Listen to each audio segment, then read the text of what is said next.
Hey, I think it is now. Awesome. How's everybody this morning? Good. Just a side of awesome. I'm telling you. What are we going to do to get you the other side of awesome? That's what we always say, right? Right. Close these two Close things. those two deals. I'll do it. All right, so the topic today, as we end our 52 weeks of sessions coming up here, make this light kind of Didn't we skip a couple? No, we've got, I thought we were on 48 last time. right, we're on 49. So we've got three, this is Okay, three more to go. Okay. Yes, no, this is on our last one. All right. That one's going to be really fun. I wanted to look back at the 52 weeks. If you could pick out the most important thing that we've talked about, what would it be?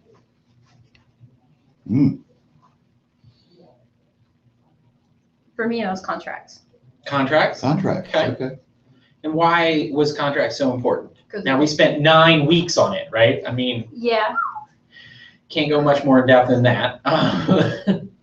for me, being a new agent, was to me, I think it's one of the most That would be important important, parts. yeah. Because it Of gave the you the job that I confidence needed to to know know. what you were doing, right? Right. Okay, that's good. It's very good. What else? It'll be a short session if you guys don't interchange. I know the sign said no talking, but Well, I will admit that I wasn't here for a lot of the Sure. initial sessions. And so it's probably not for me to speak. But from the ones that you were here, what did you take away? What was your biggest takeaway? I would think some of the prospecting Okay. issues, techniques, and that sort of thing. It's a laugh. We did 9 sessions on contracts, but you know how many sessions we did on prospecting? A lot. Well, I don't know the exact number, but you don't need to understand Most of them, contracts unless you right? prospect, right? right, So, exactly. Because you don't really need to know how to do a contract if you don't have anybody to work with. it's kind of like flash, But bang. you may not necessarily be capable of going out and connecting with people and being confident enough to engage them if you don't have the confidence to know how to do the contracts. And so Right. that is an important, It is. it's chicken and egg conversation, you know? Well, it's I mean, liability too. It is, absolutely. Yeah. Well, that's why we talk about all the time that really the biggest issue for us is that I'm here. So if you get into a situation where you don't know what you're doing, call me, text me, email, because that's what I'm here for.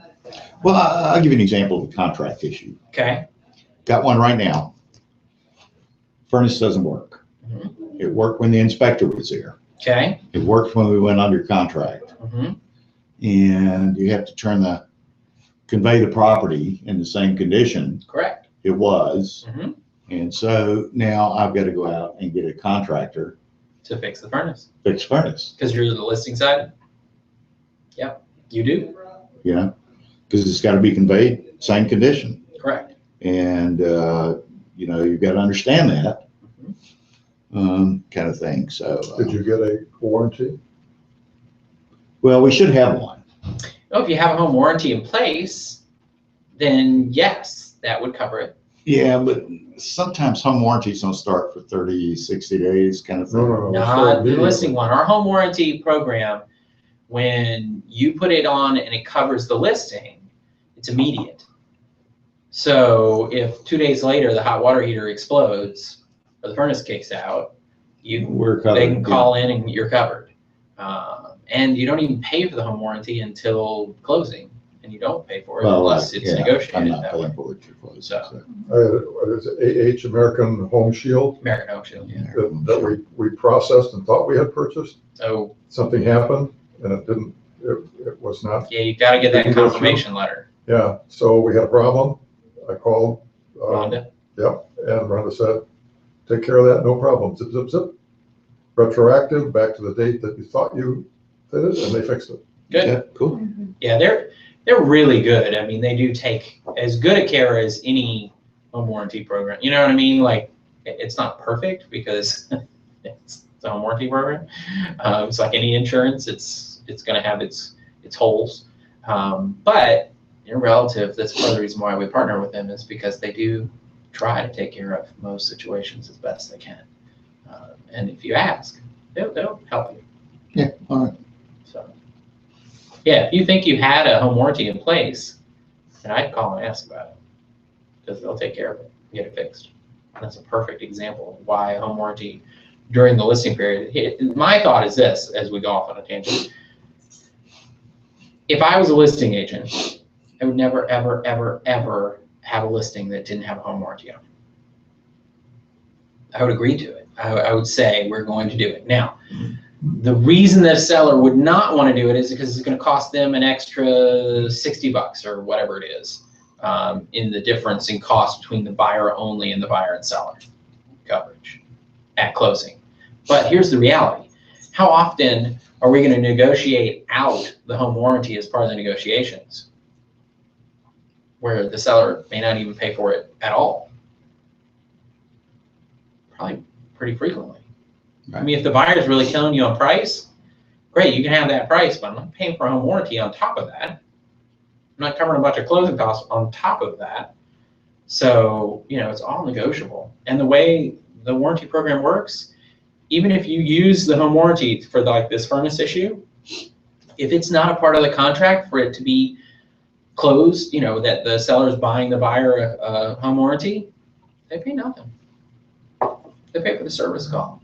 Well, we bought a warranty. So $75, and here you go. I think it's $100 now, but anyway. Well, it's cheaper than It's cheaper I mean, than, it's cheaper than even show up and diagnose it. $2,000 for a new Right. furnace, right? So, that's definitely part of it.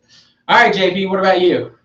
Prospecting was the best part of it, specifically strategies for contacting people. I constantly need to be reminded of that. I think I could probably come to a prospecting session once a month. I think that's a big, and I think that hits on a big issue for us as agents, whether we're brand new or we've been in the business a little bit.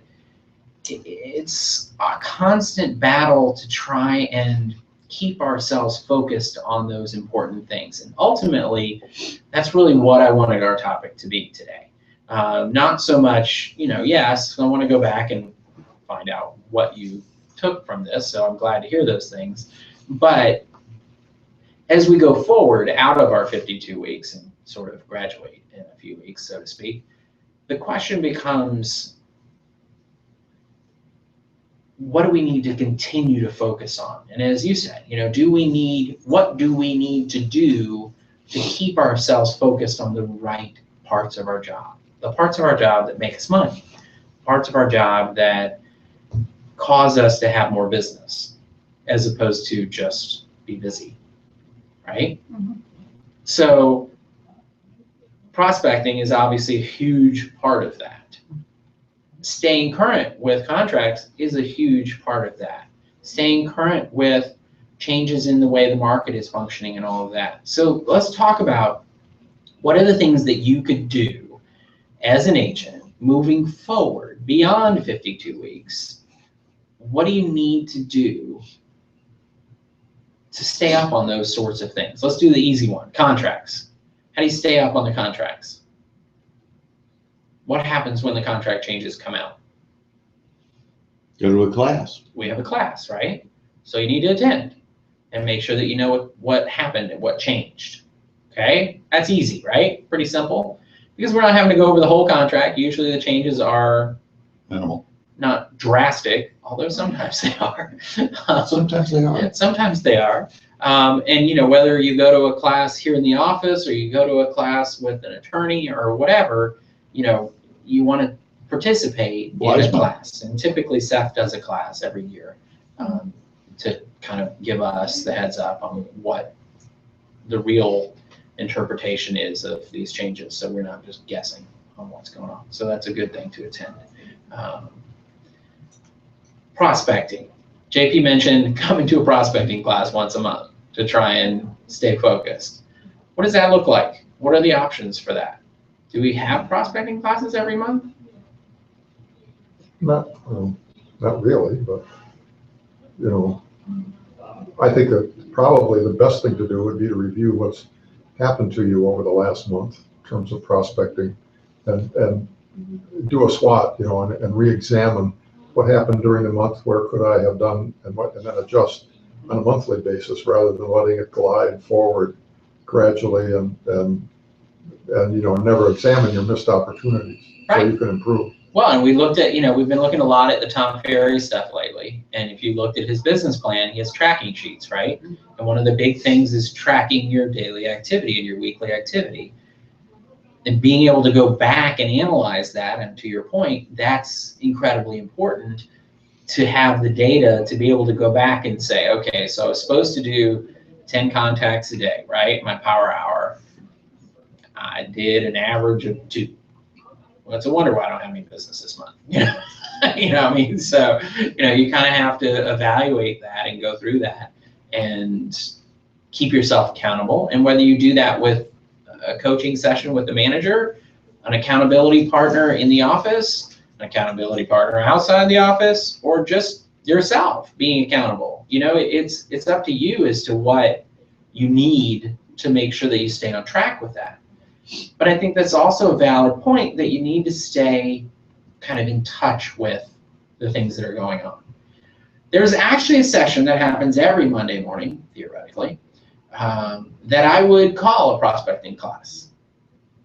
What would another name for that be? Scripting. Scripts, exactly. Because the reality is for me, scripts is not so much just coming in and chanting, right?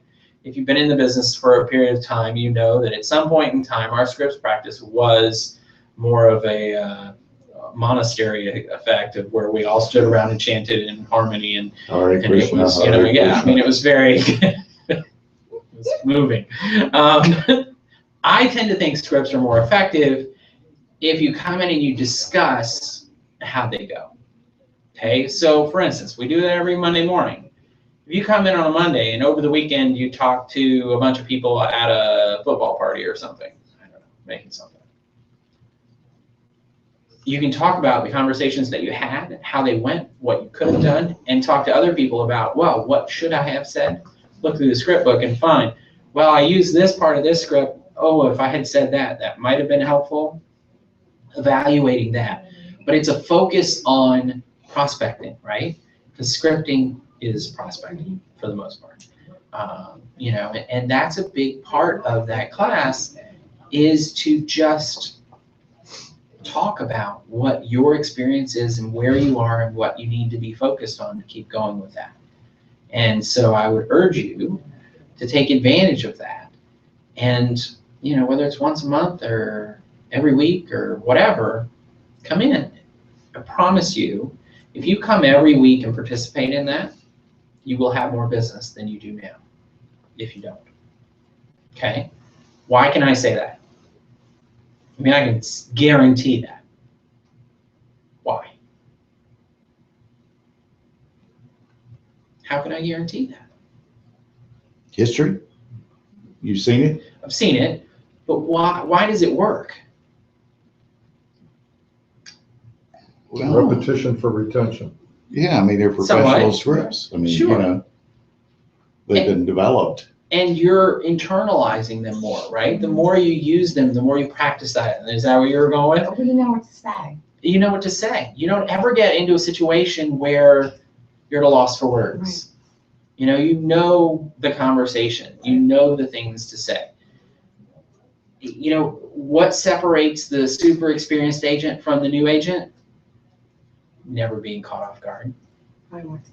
Because the more you experience, the less likely you are to have not experienced whatever situation you end up in, right? Well, an experienced agent can handle objections. They can, but they can also, But they for also scripts, probably have the experience of, They're going to handle being the in those objection the same objections. way, every time, yes, is my point. Yeah. It's like a script, but it's from practice of doing that. And whether it's the script that we give you or it's one that somebody's developed on their own, if it works, use it. I will tell you, the ones that we give you do work. I know personally that they work. I used them back when I was an agent. They still work today. Were you an agent? I was once upon a long time ago, and so, you know, that gives you something to say. What you'll find is the more you practice them, the easier it is for you to drift from one side of things to another. So for instance, you start talking to somebody that's an expired, and all of a sudden they become a for sale by owner, right? Then you know what to say. You know how to transition that script because you know both of them or several of each. And so you can, you know, drift as you need to. Because unfortunately, very rarely do the people on the other end of the phone follow your script exactly, right? They will often say something that changes the path and makes you go in a different direction. It makes you attempt some other direction. So it really is, from that aspect, a process for us to really kind of work with. Oh, she's goddamn. Okay. So that being said, I think that You just want to the prospecting process, the scripting process, is something that you shouldn't overlook throughout your career. You know, even an agent that's been in the business for 15 or 20 years would benefit from popping into a script class and getting refocused and having that conversation. Because like JP said, you know, I mean, you just need something to come back to stay on point. Do you think like the workshops are just kind of a little too early in the morning, and maybe that's why we don't have the attendance?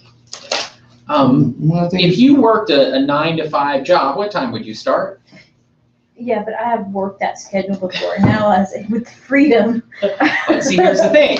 You have the freedom, but in order to get the income, you still have to do the work.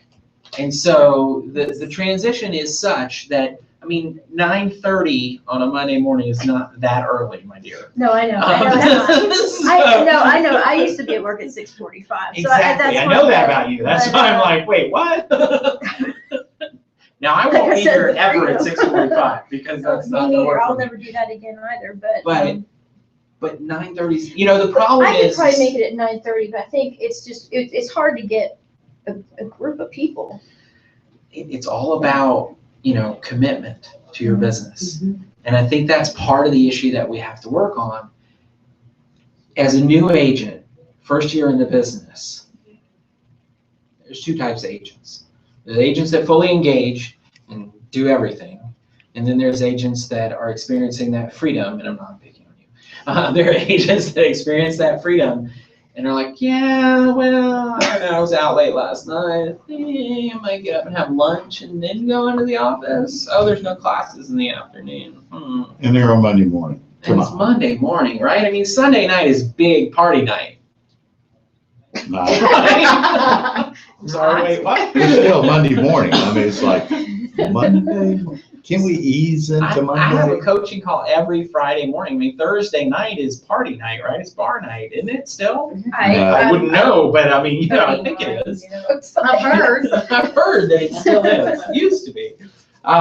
So, you know, I mean, that's the thing is it's about a commitment level to your business. And we've talked at length about the fact that you run your own business. And so you get to decide what you want to do.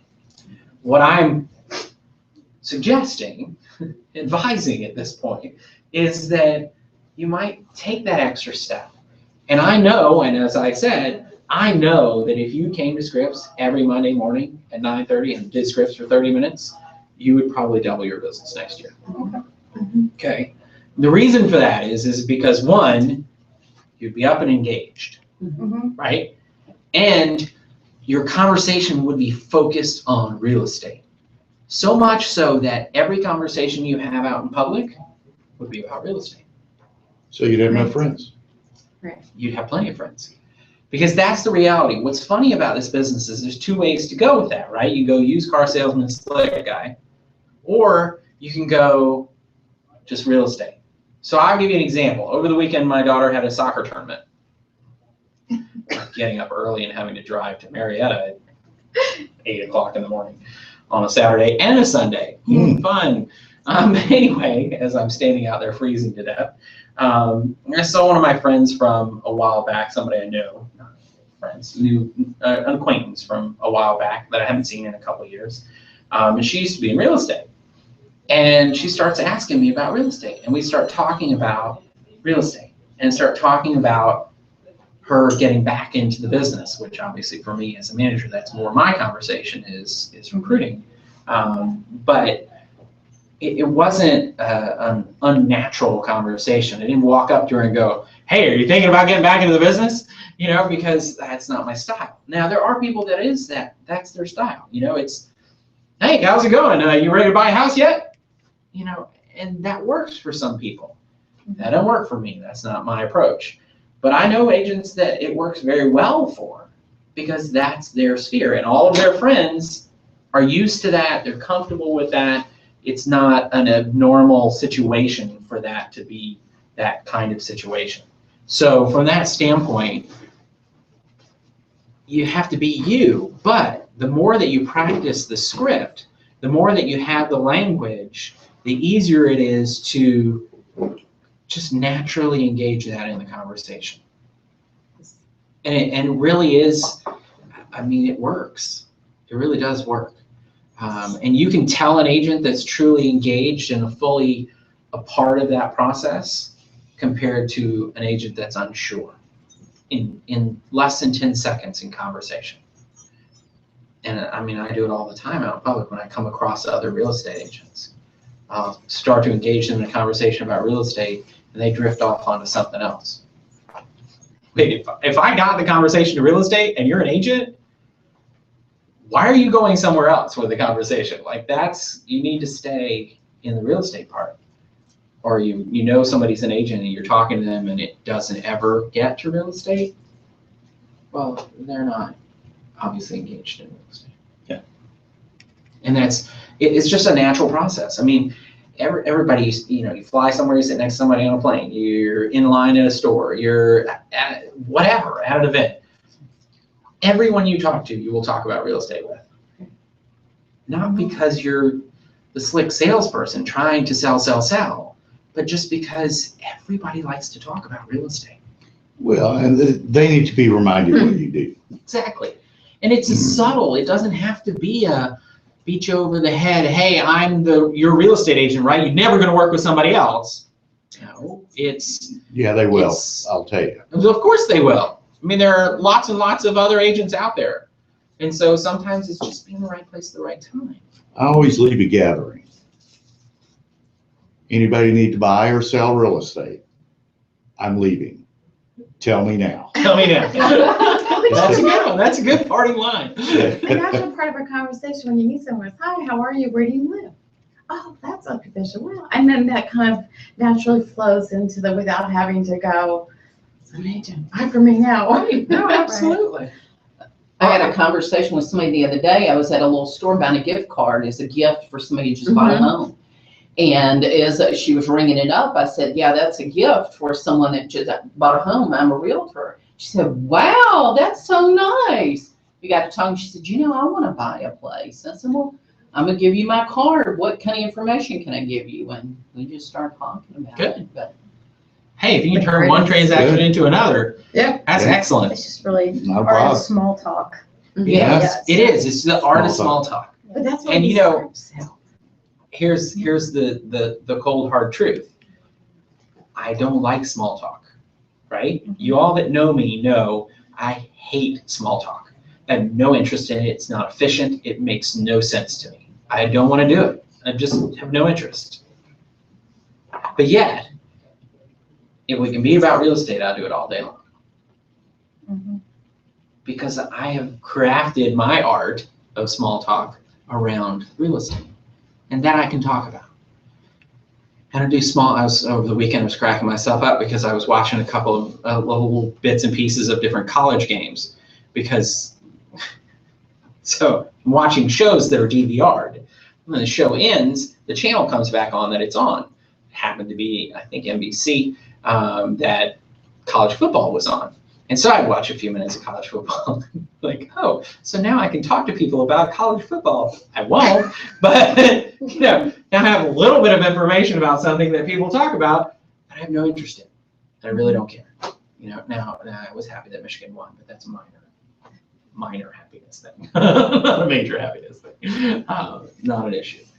So, you got to take those, and I really think that engagement in that weekly or every other week or whatever, find somebody. You talk about, well, there's not always a group. No, there's not always a group. So pick somebody and make each other accountable to be there every other Monday or once a month or whatever it is. The more of it you do, the better you'll be. Mhm. Now, the argument is that experienced agents get to, this is a fallacy in our industry, is that at some point I grow out of that. I don't need that anymore because I know how to talk to people. Well, okay. But I think to JP's point, you could always benefit from it. Right. And so I personally would recommend doing it at least on a somewhat regular basis for the rest of your career. Because it's a good thing. All right, so we've talked about, So is that a fallacy? I don't know. But anyway. I think it is. Because I've seen, I mean, if you're making $300,000 a year in real Mhm. estate, could you make more?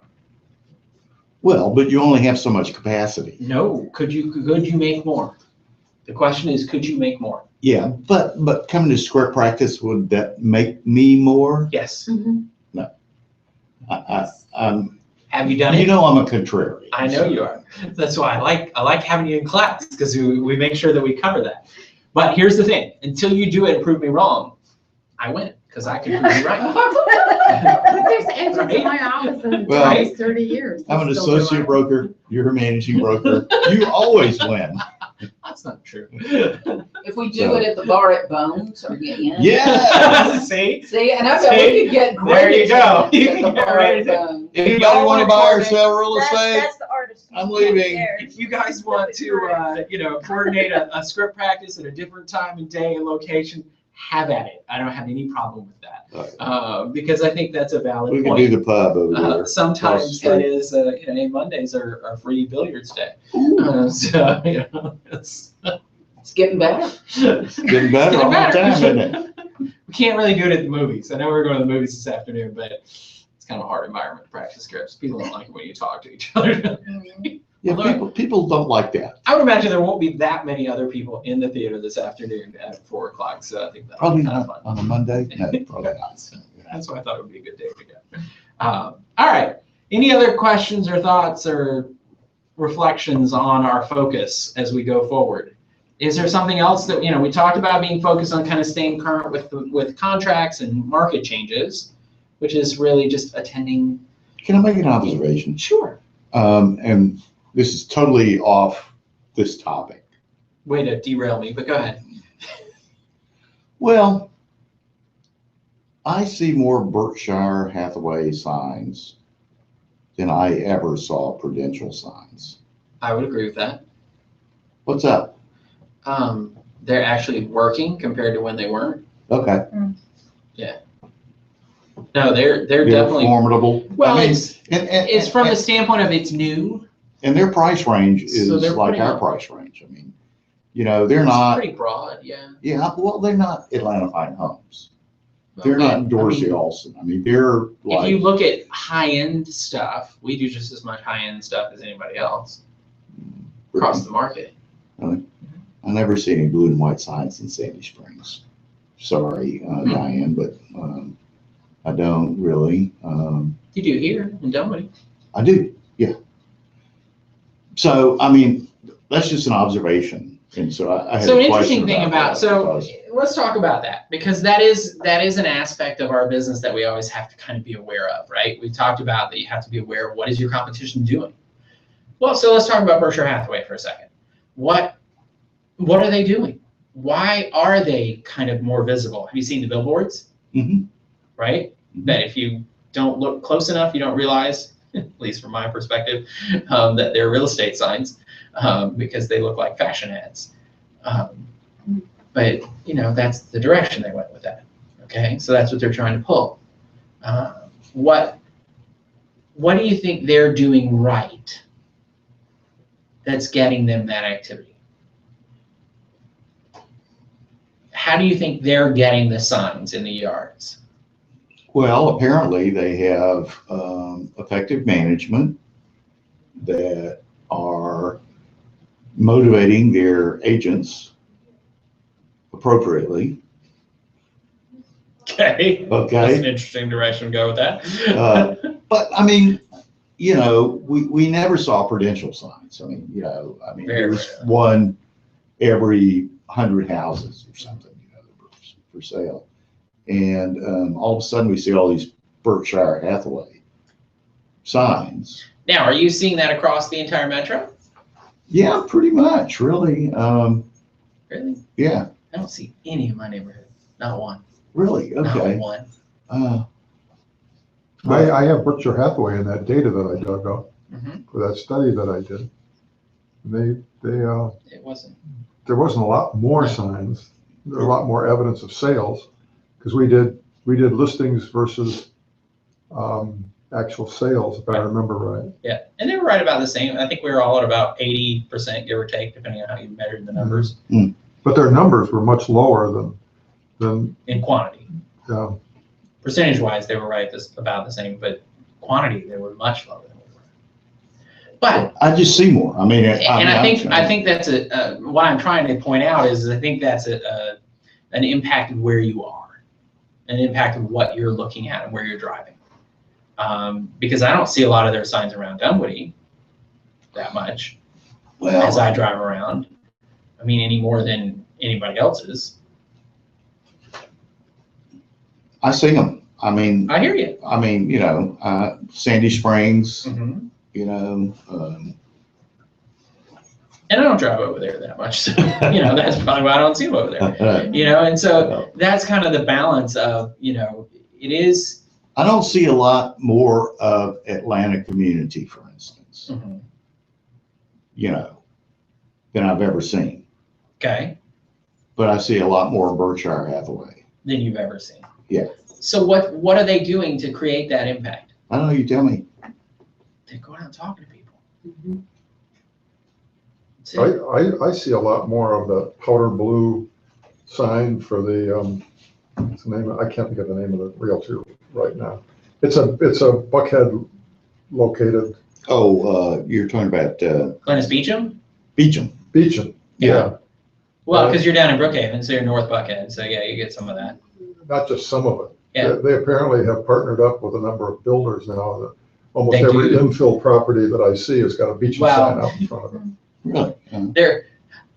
Several of their agents are actually related to a couple of builders, so yeah, there's that. That helps. That's, you know, and I love them to death, actually, I know them very well. And, you know, they're good agents. So it's just a question of, you know, like anything, it's a question of balance and numbers.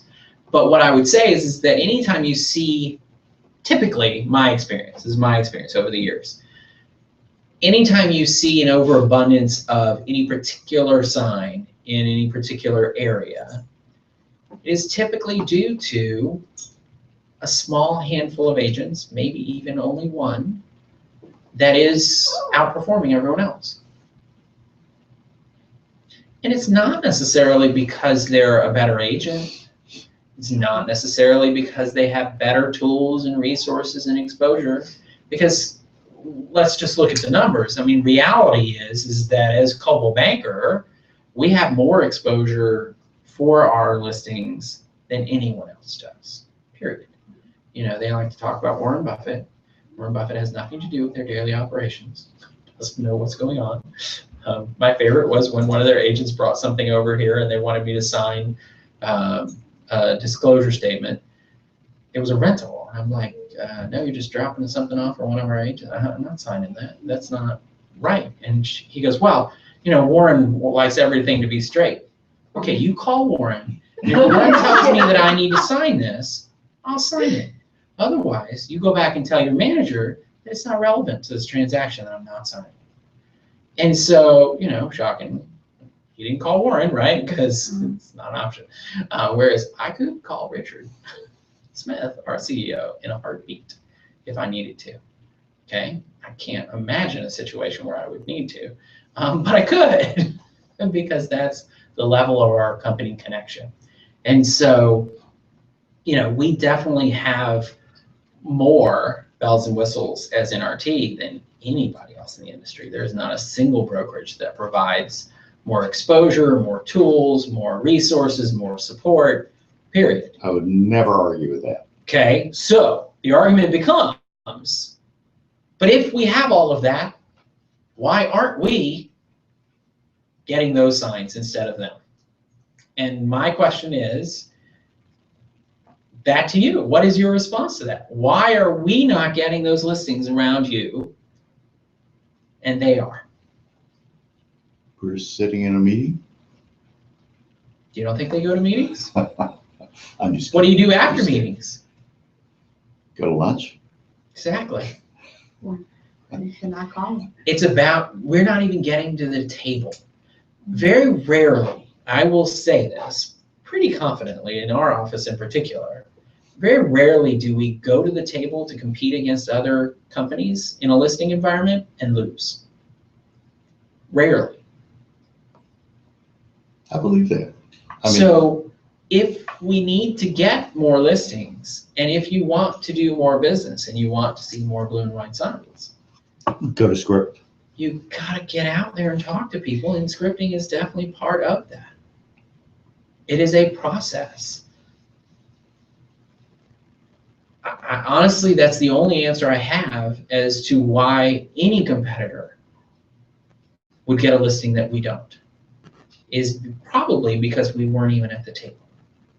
And the only reason we weren't at the table is because somebody in the field, those field agents, you guys, not me, didn't put yourself at the table. Because if you put yourself at the table, you'll win. And if you don't, I'll help you and you will win. Right? Because we just talked about it. There's no reason why we would not win. Rare occurrence. An occasion that we don't want it. Because that happens too. But if you want to increase, and that's a good question, does that help your business to increase the exposure of blue and white signs? Oh, absolutely. Sure it Yes. does. Absolutely it does. How do you think we dominate the Dunwoody market so well? Blue and white signs. Lots of blue and white signs out there. I mean, it's pretty obvious Blue and that white we balloons. sell a lot of real estate in Dunwoody and we overwhelm everyone else, which makes it easier to go out and get more, which makes it easier to go out and get more. It makes it easier to go out and get more. So if you are working a different area, which I know several of you are, focus on it. Do it. Well, the other thing too, I think, if I can make this observation, is that we have really good, knowledgeable agents. Mhm. Okay. And some of the other realtors don't have. Okay. Okay. I mean, they have part-time, We are recording this, so I'm going to be careful about how much I agree with that. But yes, okay. No. I mean, I think all our people are everybody I meet here are great, knowledgeable people that I'm happy to be associated with. But I have made some presentations here in Dunwoody, and the seller is a listing presentation. Seller was like, I had Remax and I had somebody else, and I don't remember who. And it was like, they had no idea what they were talking about. They had no idea the values. Which is why I say that Yeah. if you get to the table, you're going to win most of the time. Right. Yeah, right. And we won. But you I got to didn't get do to the it, but table. we won. And so anyway, I think I know which one you're talking about. yeah, exactly. I'm still pissed. Okay. Clearly, holding a little bitterness there. Okay. Well, I mean, it was like a lot of money there. I hear you you, know? So anyway, I mean, I think our agents are a level above, I agree with that. and that goes to you. Some, sure. Sure. Well, I mean, you're hiring, you're recruiting, not hiring, but you're affiliating. And we have more training opportunities than you can shake a stick at, from now to Tom Ferry here in a minute, and then Wednesday groups, and thank God once a month sales meetings. Twice, but yeah, You know, production meetings too. do we have those? Yeah. Every So- other Tuesday. Every other Tuesday. Oh, wow. Except for in a 5-week month, then we don't, Okay. we only have 2. So anyway, and I think that's due in a large part to yourself. Well, I appreciate that. And I'm not sure that's 100% true, but I will. take credit. Sure. Okay. And I think that our training facility at corporate Mhm. is only getting better Mhm. with our new training director. So, yeah, I mean, I think it's, I think, if I were to surmise your conversation and kind of be the contrarian for a moment to you, I think all of those points are extremely valid, especially ones about me. But all of those points are very valid. All of the stuff that we have, all of the training, all the support, whether it's here in this office, at the home office down the street, it's incredible. To the point that you cannot fail in this business if you participate. I think. Yeah. I mean, once you meet the minimum criteria to get into the business, well, if you participate in all the training and everything, we'll get you to the standard that we want. Because we have a reputation to uphold, and being around for over 109 years, we care about that sort of thing. The defining factor that I will actually say, though, is I can give the best training classes in the world, but if you're not here, how does that work for you? You can have the best listing presentation in the world, but if you don't ever get to deliver it, how does that work for you? It all falls back in this industry, and it's the uniqueness of this industry that I find interesting, having been in multiples over the years. As a manager, I cannot make you successful. I can't. I'd like to. Trust me, I'd like to. But I can't. I don't believe the rah-rah and the hoopla and all of that is really long-term effective. It might give a little burst of energy here and there, and so we do it every now and then. But generally speaking, that energy level's got to come from you, right? You all know that I'm high energy. I'm trying to be subdued at the moment, but you all know that I'm very high energy, right? And I will match your energy level any day of the week. Problem is if your energy level is not high enough, then neither one of us is, right? Because it's your business as an independent contractor. You are in charge of your destiny. You are in charge of whether you get at the table for that listing presentation or not, whether you talk to that person in front of you at line or not, whether you discuss real estate or the football games, or you manage to talk about the football games and work real estate into it. That's all up to you. And really, without your buy-in to your business and your commitment to your business, we've been talking about business planning as we go on to a new year. That business plan is your lifeblood. If you were in any other business, the question of doing a business plan would not even be a question. You would do it. Because one, if you needed money for your business, you wouldn't be able to get money without having a business plan. I mean, unless, you go to Guido or whoever, right? But even then, they might want a business plan. I lived in Italy, I can talk about that. So, from that standpoint, I think that the biggest takeaway that I could give you from all 49 weeks so far is focus your energy on your business. Determine, analyze, like JP was talking about. Do a SWOT analysis if you want to get fully into it. And determine Are you doing what you need to do to get what you want? As long as you're getting what you want, we're all good. But if you're not, what could you do differently? And I know you know the answer to that, because in the last 49 weeks, we have more than covered all of the different things that you could and could not do to get business, how to handle your business, how to perfect your business, whether it's buyers, sellers, tenants, whatever, right? We've covered it all. And so don't be afraid to go back and review. It's one of the nice things about this program is that it is recorded and they're all there. So, you know, when somebody comes and says, I don't remember, what do we do for an open house? Go watch it. I mean, you know, it's right there. We talk about it in great detail, if you remember. Great detail of what to do with an open house, when to do what and where. That's just one of 49 examples. You got to focus on your business for it to be successful. And I can't do that. I can give you all the greatest tools and everything, and I will, and I always will. But I can't make the contacts for you. Right?